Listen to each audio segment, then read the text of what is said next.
بسم اللہ الرحمن الرحیم۔ سامعین کرام، آپ سن رہے ہیں عمران سیریز کا ناول X2، جس کے مصنف ہیں مظہر کلیم MA، اور یہ اس سلسلے کی قسط نمبر 8 ہے۔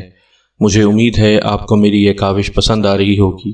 آپ نے اگر ابھی تک میرا چینل کہانی گھر سبسکرائب نہیں کیا تو ابھی میرے چینل کو سبسکرائب کر کے بیل آئیکن پر کلک کر دیجئے تاکہ آنے والی ہر نئی کہانی کی اطلاع بر وقت آپ تک پہنچ سکے۔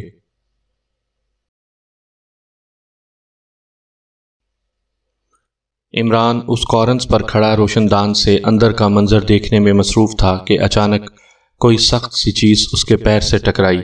اس نے چونک کر نیچے دیکھا تو 2 آدمی ہاتھ میں مشین گن لیے کھڑے تھے اور ایک مشین گن کی نال اس کے ٹخنے سے لگی ہوئی تھی۔ دونوں آدمیوں کے منہ پر نقاب چڑھے ہوئے تھے۔ مشین گن پھینک دو، ایک نقاب پوش غرایا۔ صرف مشین گن چاہیے؟ یار مجھے پہلے بتلا دینا تھا، خواہ مخواہ اتنی تکلیف کی آپ نے، عمران نے ایک ہاتھ سے کاندھے سے مشین گن اتارتے ہوئے کہا۔ عمران نے مشین گن تو پھینکنی ہی تھی، کیونکہ مشین گن چلانے کے لیے وہ دونوں ہاتھ استعمال کرتا تو فائر سے پہلے وہ خود ہی نیچے براجمان ہو جاتا۔ چنانچہ اس نے مشین گن کاندھے سے اتار کر نیچے پھینک دی۔ دونوں نقاب پوشوں کی نظر ایک لمحے کے لیے بھٹک گئی اور دوسرے لمحے عمران ان دونوں کے اوپر چھلانگ لگا چکا تھا۔ دونوں نقاب پوش الٹتے ہوئے نیچے آ پڑے۔ مشین گن ان کے ہاتھوں سے نکل گئیں۔ پھر تینوں بیک وقت اٹھے تھے۔ ایک نے مشین گن اٹھانے کے لیے جھکائی ماری ہی تھی کہ عمران کی لات اس کے پیٹ پر پڑی اور وہ ڈکراتا ہوا دور جا گرا۔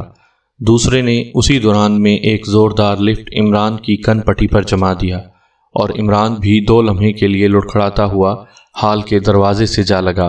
دوسرے آدمی نے اس موقع سے فائدہ اٹھاتے ہوئے مشین گن اٹھانی چاہی، مگر عمران دروازے سے ٹکرا کر اس پر یوں آ گرا جیسے دروازے میں سپرنگ لگے ہوئے ہوں، لیکن وہ آدمی سائیڈ کاٹ گیا اور عمران اپنے ہی زور میں آگے نکلتا چلا گیا اور پیچھے سے دوسرے آدمی نے اسے زوردار لات ٹکا دی اور عمران سیدھا سامنے والے کمرے کے دروازے کی طرف بھاگتا چلا گیا۔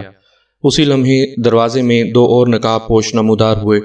ان کے ہاتھوں میں بھی مشین گنیں تھیں۔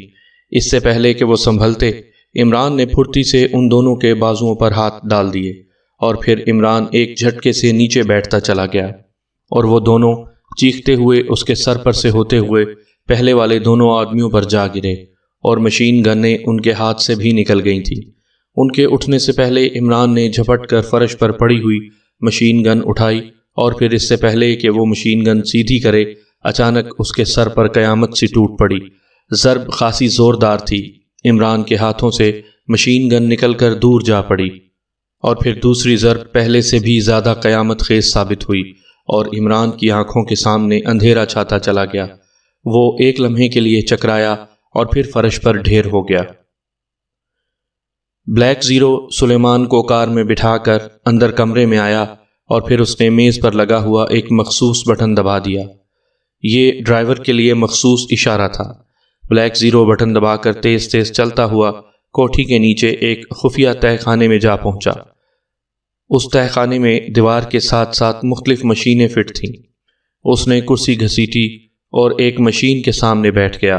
مشین کے اوپر ایک کافی بڑی سکرین فٹ تھی۔ مشین کا بٹن دباتے ہی اس میں زندگی کی لہر دوڑ گئی اور سائٹ پر لگا ہوا ایریل نما تار اوپر کی طرف جانے لگا۔ چند لمحوں بعد وہ چھت میں بنے ہوئے ایک مخصوص سوراخ میں غائب ہو گیا۔ اب سکرین پر جھماکے سے ہونے لگے۔ بلیک زیرو مشین پر بنا ہوا بڑا سا ڈائل چیک کرنے لگا۔ اس نے سوئی ایک مخصوص ہندسے پر سیٹ کی۔ سوئی جیسے ہی اس ہندسے پر پہنچی، سکرین پر ایک منظر واضح ہو گیا۔ یہ شہر کی ایک خاصی آباد سڑک تھی۔ اس سڑک پر سیاہ سیڈان دوڑتی ہوئی صاف نظر آ رہی تھی۔ پھر جیسے جیسے سیڈان مختلف سڑکوں پر مڑتی رہی، سکرین پر منظر بدلتے چلے گئے۔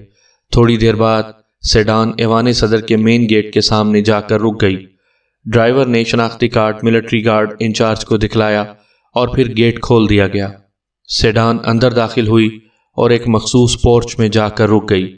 سیڈان کے رکتے ہی سب سے پہلے ڈرائیور باہر نکلا اور خاموشی سے برآمدہ پار کر کے ایک طرف چلا گیا۔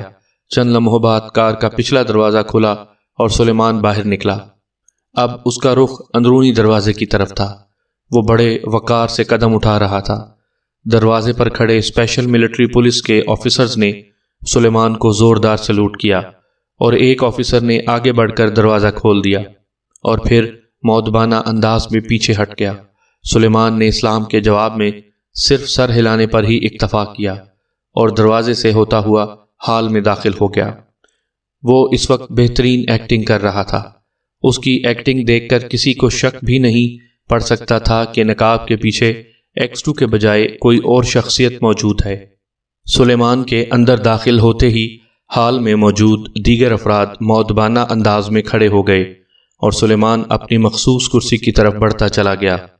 چند لمحوں بعد صدر مملکت ہال میں داخل ہوئے اور ان کے کرسی پر بیٹھتے ہی میٹنگ کی کارروائی شروع کر دی گئی۔ بلیک زیرو نے مشین کا ایک بٹن دبا دیا۔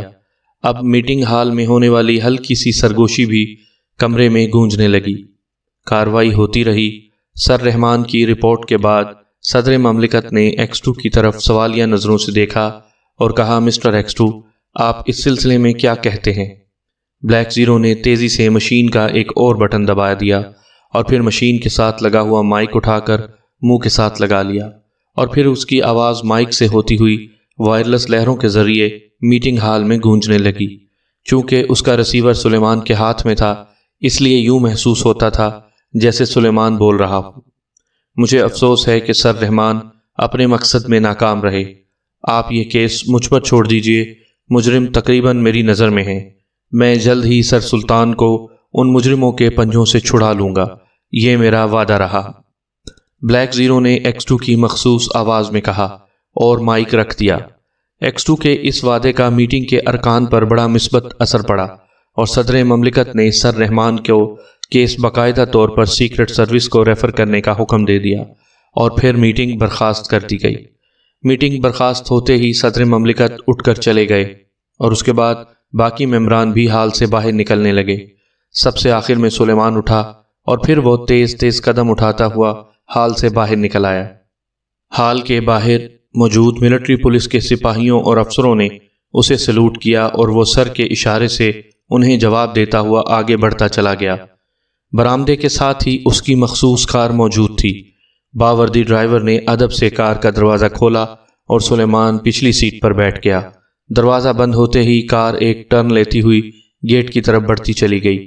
گیٹ پر ڈرائیور نے شناختی کارڈ چیک کرائے اور کار آگے بڑھ گئی۔ بلیک زیرو اب سنبھل کر بیٹھ گیا کیونکہ اس کے سارے پلان کا نتیجہ اب ہی ظاہر ہونا تھا۔ مختلف سڑکوں سے ہوتی ہوئی جیسے ہی کار ایک ویران سڑک پر پہنچی، اچانک ایک زوردار دھماکہ ہوا اور کار کے پچھلے ایک ٹائر کے پرخچے اڑ گئے۔ بلیک زیرو اچھل پڑا۔ حملہ شروع ہو چکا تھا۔ ڈرائیور نے بڑے زوردار طریقے سے بریکیں لگائیں اور کار الٹتے الٹتے بچی۔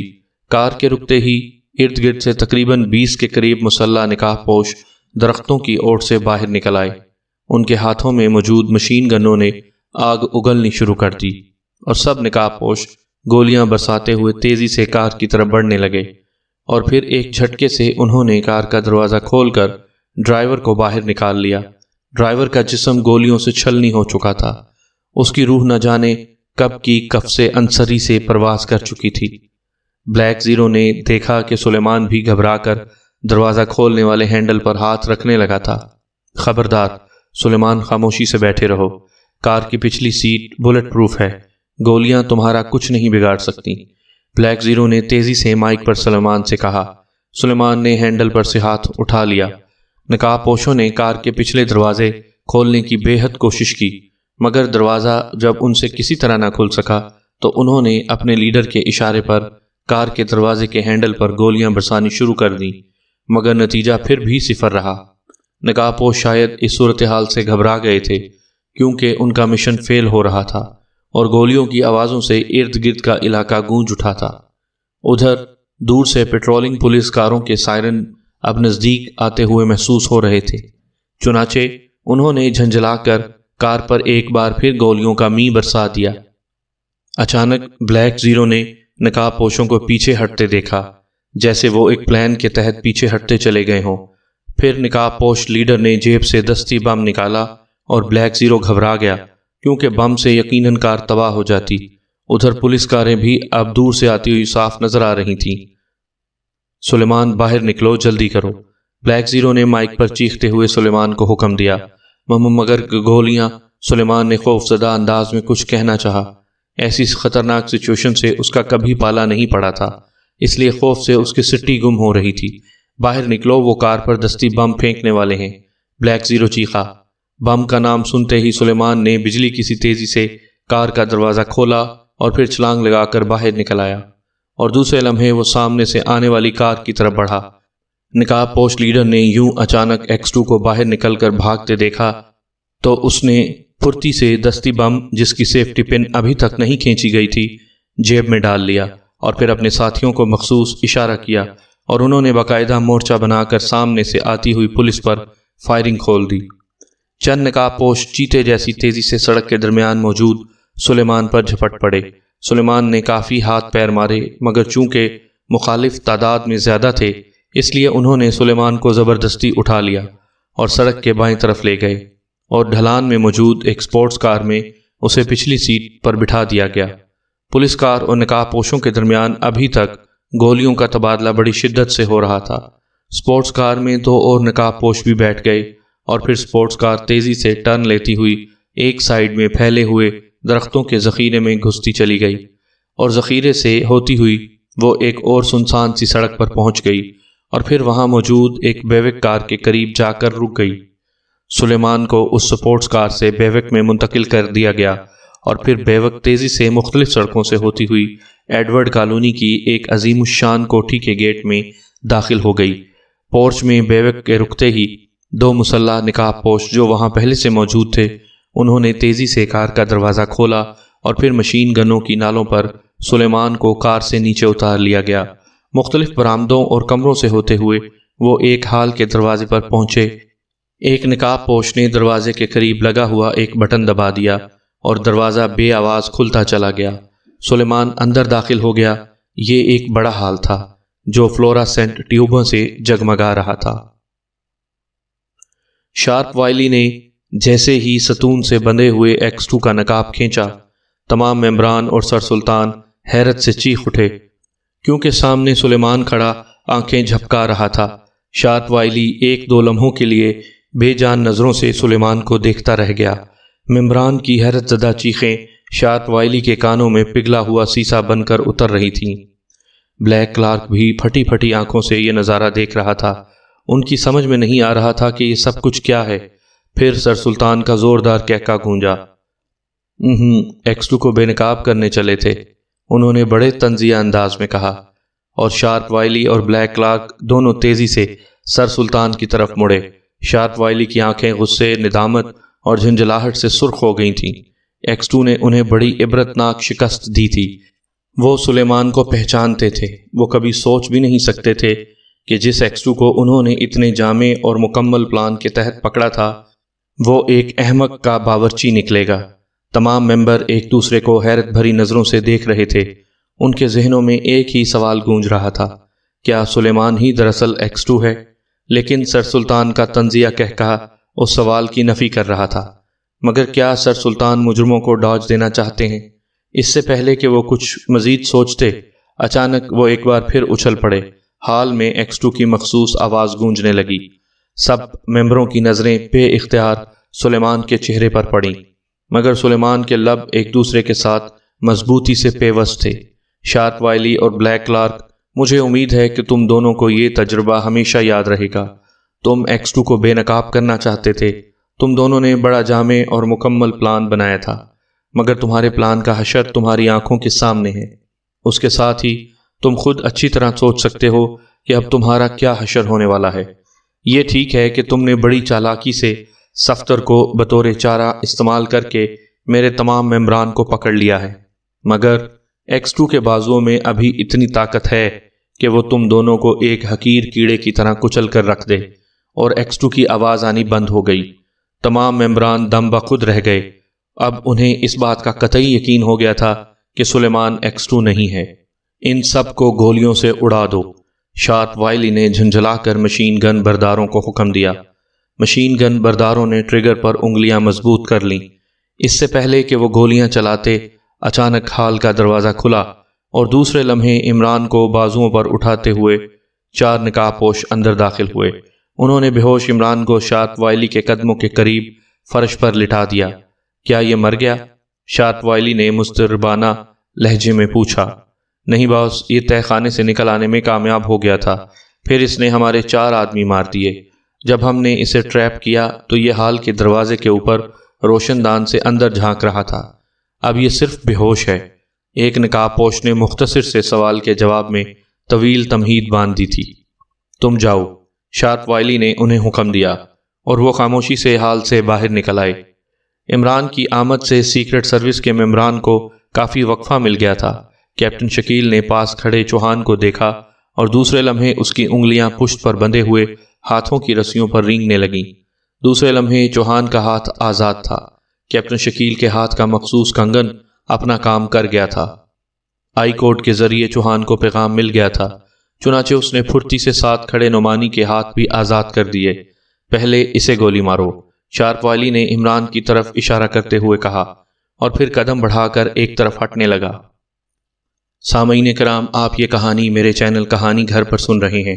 آپ نے اگر ابھی تک میرا چینل کہانی گھر سبسکرائب نہیں کیا تو ابھی میرے چینل کو سبسکرائب کر کے بیل آئیکن پر کلک کر دیجئے تاکہ آنے والی ہر نئی کہانی کی اطلاع بر وقت آپ تک پہنچ سکے۔ اسی لمحے اچانک عمران یوں پھرتی سے اٹھ کھڑا ہوا جیسے فرش پر وہ کبھی لیٹا ہی نہ ہو۔ دوسرے لمحے شارپ وائلی عمران کی گرفت میں تھا۔ اسی لمحے سیکرٹ سروس کے ارکان نے بھی اچانک اپنی جگہ سے چھلانگیں لگا دیں، اور پھر کمرے میں ایک زوردار جنگ چھڑ گئی۔ کیپٹن شکیل کا خونی کنگن بڑی خوبی سے اپنا کردار ادا کر رہا تھا۔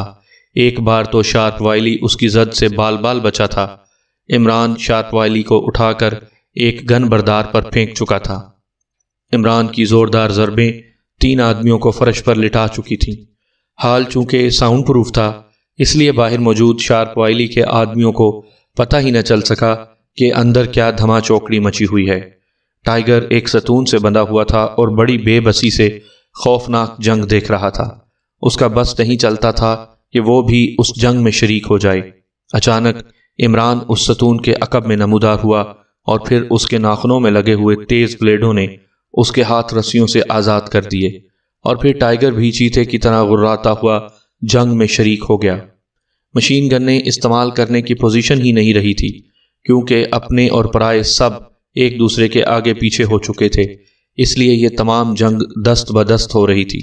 ٹائیگر نے اچانک بلیک کلارک کی گردن پکڑ لی، اور پھر ایک زوردار جھٹکے سے بلیک کلارک فرش پر الٹتا چلا گیا۔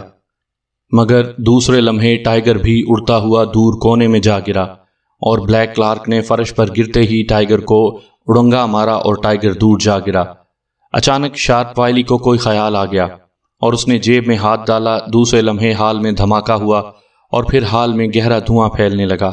چند لمحوں بعد ہال میں دھواں ہی دھواں چھا گیا۔ کچھ بھی نظر نہیں آ رہا تھا۔ دھواں بھی شاید زہریلا تھا، کیونکہ سب لوگوں کو چکر آنے شروع ہو گئے تھے۔ مشین گنیں اٹھاؤ اور باہر بھاگو، جو سامنے آئے اڑا دو، عمران کی آواز ہال میں گونجی۔ دوسرے لمحے سیکرٹ سروس کے ممبران نے اندازے سے ٹٹول ٹٹول کر فرش پر پڑی ہوئی مشین گنیں اٹھا لیں۔ شارپ وائلی اور بلیک کلارک ان کے باقی ساتھی نہ جانے کہاں غائب ہو گئے تھے، کیونکہ دھواں گہرا ہونے کے بعد ان کی طرف سے کوئی جواب نہیں آیا تھا۔ شکیل، سر سلطان اور دوسرے ساتھیوں کو کھولو، عمران چیخا۔ دھوئیں سے ہر آدمی کی بری حالت تھی، ایسے محسوس ہو رہا تھا جیسے اب بے ہوش ہوئے کہ اب ہوئے۔ عمران نے فائر کھول دیا۔ مشین گن کی تڑتڑاہٹ گونج اٹھی، گولیاں راؤنڈ کرتی ہوئی دروازے کے ہینڈل کو لگنے لگیں، اور پھر عمران نے آگے بڑھ کر ایک جھٹکے سے دروازہ کھول دیا۔ دروازہ کھلتے ہی وہ آگے بڑھا، اور اس کی مشین گن مسلسل چہچہا رہی تھیں۔ عمران کے پیچھے سیکرٹ سروس کے ممبران، ٹائیگر اور سر سلطان بھی ہال سے باہر نکل آئے تھے۔ جیسے ہی عمران برآمدے میں پہنچا، اچانک سامنے اسے مسلح فوجیوں کا ایک دستہ نظر آیا۔ تمام کمپاؤنڈ میں نقاب پوش مرے پڑے تھے۔ ہینڈز اپ، مشین گن گرا دو، ایک فوجی نے چیخ کر عمران سے کہا، اور عمران نے مشین گن نیچے پھینک دی۔ عمران کے پیچھے آنے والے ممبران نے بھی عمران کی پیروی کی، اور اب وہ غیر مسلح ہو چکے تھے۔ اسی لمحے ایک سائیڈ سے X2 نقاب لگائے برآمد ہوا۔ اس کے ہاتھ میں مشین گن موجود تھی۔ عمران، مجرم کہاں ہے؟ X2 نے مخصوص انداز میں عمران سے سوال کیا۔ وہ دھوئیں میں تحلیل ہو کر روشن دان سے ہوتے ہوئے فضائے بسیط میں غائب ہو گئے ہیں۔ عمران کی زبان میں کافی دیر سے کھجلی ہو رہی تھی، لہٰذا موقع ملتے ہی وہ چل نکلی۔ سلیمان تمہارے ساتھ نہیں ہے؟ X2 نے اس کی بات کو نظر انداز کرتے ہوئے کا سوال کیا۔ اوہ، نمبر 2 X2 یعنی ٹوٹل کرو تو X4، وہ تو اندر ہی رہ گیا بیچارہ، اور جولیا بھی وہیں رہ گئی، عمران نے کہا۔ تمام ممبران بڑی ندامت سے سر جھکائے کھڑے تھے۔ وہ اپنے آپ کو مجرم محسوس کر رہے تھے۔ تم سب لوگ جاؤ اور آج شام کو 5 بجے رانا ہاؤس میں پہنچ جانا۔ سر سلطان کو کوٹھی پہنچاؤ۔ X2 نے ایک ملٹری آفیسر کو حکم دیا اور پھر عمران کو لیے اندر کی طرف بڑھ گیا۔ ہال میں پہنچ کر انہوں نے دیکھا کہ سلیمان اور جولیا بے ہوشی کے عالم میں ستون سے بندھے ہوئے ہیں۔ ان کے پیچھے پیچھے ملٹری آفیسرز بھی تھے۔ ہال میں موجود دھواں اب چھٹ چکا تھا۔ انہیں کھول کر ہسپتال پہنچاؤ۔ بلیک زیرو نے ایک ملٹری آفیسر کو حکم دیا اور خود اس خلا کی طرف بڑھ گیا جو اس ستون کے بالکل سامنے موجود تھا۔ مجرم شاید اسی خلا کے ذریعے غائب ہوئے ہیں، بلیک زیرو نے کہا۔ معلوم تو ایسا ہی ہوتا ہے، ویسے ہو سکتا ہے ہاتھوں کے طوطوں کی مانند اڑ گئے ہوں۔ عمران ملٹری آفیسرز کی موجودگی میں بھی باز نہ رہ سکا۔ ملٹری آفیسرز زیر لب مسکرا دیے۔ وہ حیران تھے کہ یہ احمق سا آدمی صدر کے ملک کے بعد سب سے عظیم شخصیت سے یوں بے تکلفی سے مذاق کر لیتا ہے۔ بلیک زیرو نے کوئی جواب نہ دیا۔ وہ خاموشی سے کھڑا سوچ رہا تھا۔ مجرموں کو کوٹھی میں تلاش کرو، وہ یقیناً کوٹھی کے کسی خفیہ تہہ خانے میں موجود ہوں گے۔ چند لمحے سوچنے کے بعد X2 نے حکم دیا اور ملٹری آفیسرز اس کا حکم سنتے ہی واپس چلے گئے۔ اوہ، ابھی صفدر کو تلاش کرنا باقی ہے، وہ یقیناً زخمی ہوگا۔ اچانک عمران کو صفدر کا خیال آ گیا اور بلیک زیرو بھی چونک پڑا۔ صفدر کو تو وہ بھول ہی چکے تھے۔ دونوں اضطراری طور پر مڑے اور پھر ہال سے باہر نکل گئے۔ صفدر نے آنکھیں کھول دیں اور اس کی آنکھوں کے سامنے گہری دھند چھائی ہوئی تھی۔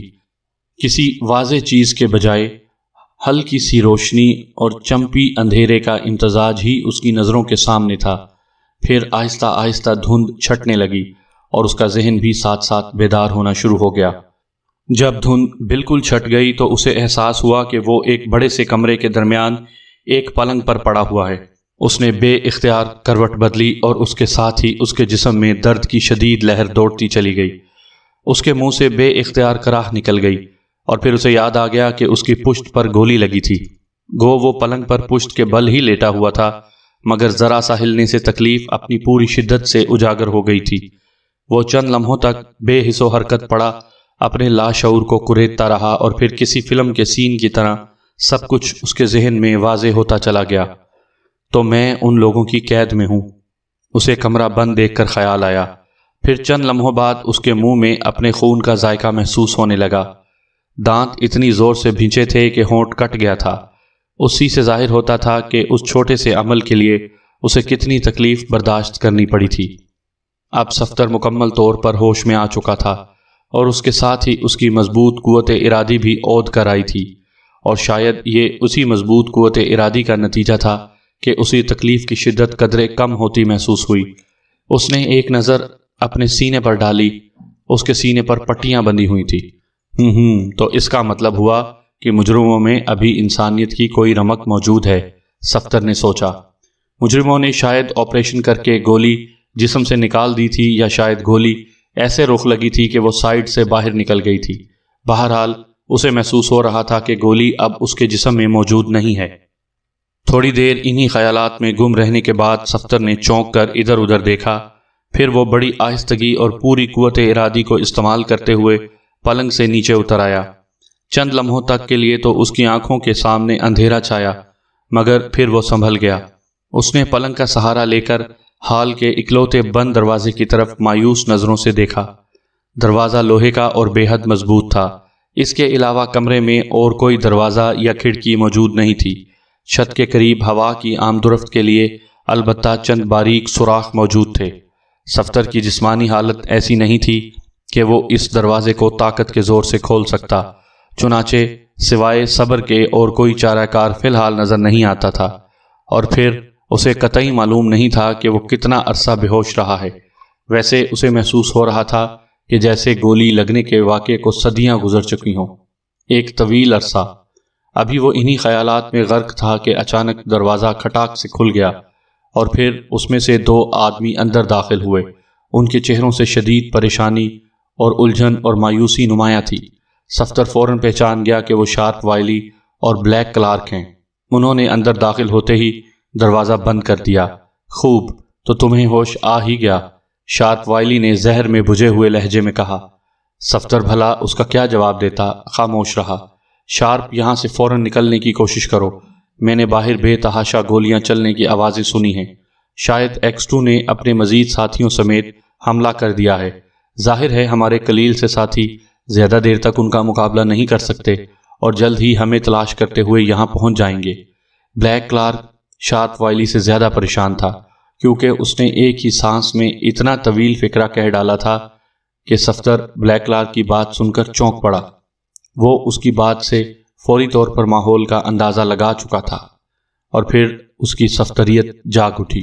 گو اس کی حالت اس قابل نہیں تھی کہ وہ لڑائی کر سکتا، مگر پھر بھی وہ اس موقع کو ہاتھ سے جانے نہیں دینا چاہتا تھا۔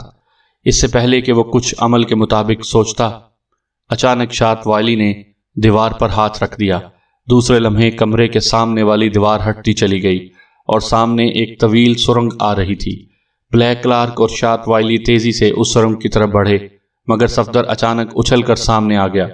گو تکلیف سے اس کا چہرہ سرخ ہو رہا تھا، مگر وہ بڑے بہادرانہ انداز میں ان کے سامنے ڈٹ گیا۔ خبردار، تم لوگ اس سرنگ میں نہیں جا سکتے، صفدر نے کوشش کر کے اپنی آواز کو انتہائی کڑکدار بناتے ہوئے کہا۔ وہ دونوں حیرت سے ٹھٹک گئے۔ ان کے تو تصور میں بھی نہیں آ سکتا تھا کہ صفدر اس قدر شدید زخمی اور بے پناہ کمزوری کے باوجود یوں ان کے مقابلے میں کھڑا ہو جائے گا۔ سانپ کے بچے کو دودھ پلانا واقعی خطرناک ہوتا ہے، بلیک شارپ نے سنبھل کر غراہٹ آمیز لہجے میں جواب دیا۔ شارپ وائلی یوں غور سے صفدر کو دیکھ رہا تھا جیسے اس کی نظروں کے سامنے دنیا کا 8واں عجوبہ ہو۔ صفدر کی حالت یہ تھی کہ کمزوری اور تکلیف کی وجہ سے اس کا تمام جسم لرز رہا تھا، مگر چہرے پر چٹان جیسی سختی تھی۔ بلیک کلارک نے اچانک صفدر پر حملہ کر دیا اور وہ صفدر کو رگیدتا ہوا پلنگ تک لے گیا، اور صفدر کمر کے بل پلنگ پر گر گیا۔ اس کا آدھا جسم پلنگ پر تھا اور آدھا نیچے لٹک رہا تھا، اور شارپ وائلی خاموش کھڑا تماشا دیکھ رہا تھا۔ اچانک صفدر نے اپنی لٹکی ہوئی ٹانگ اوپر کی اور دوسرے لمحے بلیک کلارک چیختا ہوا دوسری طرف الٹ گیا۔ یہ صفدر کا ایک مخصوص داؤ تھا جو اس نے کامیابی سے استعمال کر دیا۔ ابھی کمزوری کی وجہ سے وہ صحیح طاقت استعمال نہیں کر سکا تھا، ورنہ بلیک کلارک شاید تڑپ تڑپ کر ختم ہو جاتا۔ بلیک کلارک کے نیچے گرتے ہی شارپ وائلی نے صفدر پر جمپ لگایا، مگر صفدر بڑی پھرتی سے ایک طرف ہٹ گیا اور شارپ وائلی اپنے ہی زور میں پلنگ پر ڈھیر ہوتا چلا گیا۔ پلنگ اس کے دھکے سے پھسلتا ہوا سائیڈ کی دیوار سے جا ٹکرایا۔ صفدر پھرتی سے اٹھ کھڑا ہوا۔ اب اس کے چہرے پر جنون کے آثار تھے۔ شدید غصہ اور جھنجھلاہٹ کی وجہ سے اسے اپنی تکلیف بھول گئی تھی۔ اب اس کے ذہن کے ریکارڈ پر سوئی ایک ہی جگہ اٹک گئی تھی کہ ان دونوں کو ہر قیمت پر سرنگ میں جانے سے روکنا ہے۔ وہ تیزی سے ہٹتا چلا گیا، اب وہ سرنگ کے دہانے پر تھا۔ ادھر شارپ وائلی اور بلیک کلارک اس کی طرف بڑھنے لگے۔ ان کے سٹائل سے معلوم ہو رہا تھا کہ وہ اب صفدر کو ختم کرنے کا تہیہ کر چکے ہیں۔ ان دونوں کے ہاتھ جوڈو کے سٹائل میں اٹھے ہوئے تھے۔ ادھر سامنے صفدر دونوں ٹانگیں پھیلائے ایک چٹان کی طرح کھڑا تھا۔ وہ اس وقت تک ان دونوں کو روکنا چاہتا تھا جب تک X2 اور اس کے ساتھی وہاں نہیں پہنچ جاتے۔ پھر ان دونوں نے اکٹھے ہی صفدر پر چھلانگیں لگائیں۔ صفدر اب پھنس چکا تھا۔ اگر وہ ان دونوں کا حملہ بچانے کے لیے ایک طرف ہٹتا تو وہ سیدھے دونوں سرنگ میں جا پہنچتے، اور صفدر یہ نہیں چاہتا تھا۔ اور اگر وہ وہیں کھڑا ہو کر ان دونوں کو روکتا تو ظاہری سی بات ہے کہ یہ فی الحال اس کے بس کی بات نہیں تھی۔ اس لیے اس نے درمیانی طریقہ اختیار کیا۔ اس نے ان دونوں کو چھلانگ لگاتے ہی دونوں بازو پھیلا لیے اور خود تھوڑا سا نیچے جھک گیا، اور نتیجہ اس کی حسب منشا رہا۔ وہ دونوں سیدھے اس کے ہاتھوں سے ٹکرائے اور پھر سائیڈوں میں جا گرے۔ صفدر پھر سیدھا کھڑا ہو گیا۔ دوسرے لمحے اس نے پوری قوت سے لات کھڑے ہوتے ہوئے بلیک کلارک کے پہلو میں ٹکا دی، اور دوسری طرف شارپ وائلی کے پیٹ پر کراٹے کا زبردست وار کیا۔ اس کی کوہنی شارپ وائلی کے پیٹ پر اتنے زور سے پڑی کہ 1 منٹ کے لیے اس کی آنکھوں کے سامنے ستارے ناچنے لگے۔ ادھر بلیک کلارک چیختا ہوا سائیڈ کی دیوار کے قریب پلنگ سے جا ٹکرایا۔ صفدر حسب طاقت خاصا کامیاب رہا تھا۔ ان دونوں سے الجھے ہوئے اسے کافی دیر ہو گئی تھی، اور اب اس پر نکاہت نے اپنا غلبہ پانا شروع کر دیا تھا۔ وہ اپنی پوری قوت ارادی کو بروئے کار لا کر انتہائی کوشش کر رہا تھا کہ وہ مقابلے میں ڈٹا رہے، مگر پھر بھی انتہائی طاقت اور برداشت کی بھی کوئی حد ہوتی ہے۔ اس سے پہلے کہ وہ دونوں اٹھتے، اچانک بند دروازے کے باہر بہت سے قدموں کی آواز ابھری۔ چند لوگ دروازے پر آ کر رک گئے، جہاں اسی آواز نے صفدر کے جسم میں ایک نئی قوت دوڑا دی تھی، وہاں بلیک کلارک اور شات وائلی کے جسموں میں بھی جیسے بجلی کی رو دوڑ گئی ہو۔ انہیں پوری طرح احساس ہو گیا تھا کہ اگر وہ چند منٹ بھی لیٹ ہو گئے تو کتے کی موت مارے جائیں گے۔ چنانچہ وہ دونوں چیتے کی طرح سرنگ کی طرف لپکے، اور اس بار صفدر اپنی پوری قوت استعمال کرنے کے باوجود بھی ان دونوں کو نہ روک سکا۔ ان دونوں کے انداز میں اتنی پھرتی تھی کہ وہ سنبھل نہ سکا، اور وہ دونوں اسے دھکا دیتے ہوئے آگے بڑھ گئے۔ صفدر نے گرتے ہوئے بھی آخری وار کر دیا۔ وہ گرتے ہی پھرتی سے مڑا، اور دوسرے لمحے بلیک کلارک کی ٹانگ اس کے دونوں ہاتھوں کی گرفت میں تھی، اور پھر بلیک کلارک ایک جھٹکے سے نیچے گرا۔ ادھر اب دروازہ توڑا جا رہا تھا۔ بلیک کلارک نیچے گرتے ہی پھرتی سے اٹھا، اور اس نے مڑ کر صفدر کی گردن پر کھڑی ہتھیلی کی ضرب لگانی چاہی، مگر صفدر کے تیزی سے کروٹ بدل جانے کی وجہ سے وہ اس میں کامیاب نہ ہو سکا، اور ایک بار پھر کلا بازیاں کھاتا ہوا نیچے آ رہا۔ سامعین کرام، آپ سن رہے تھے عمران سیریز کا ناول X2، جس کے مصنف ہیں مظہر کلیم MA، اور یہ اس سلسلے کی قسط نمبر 8 تھی۔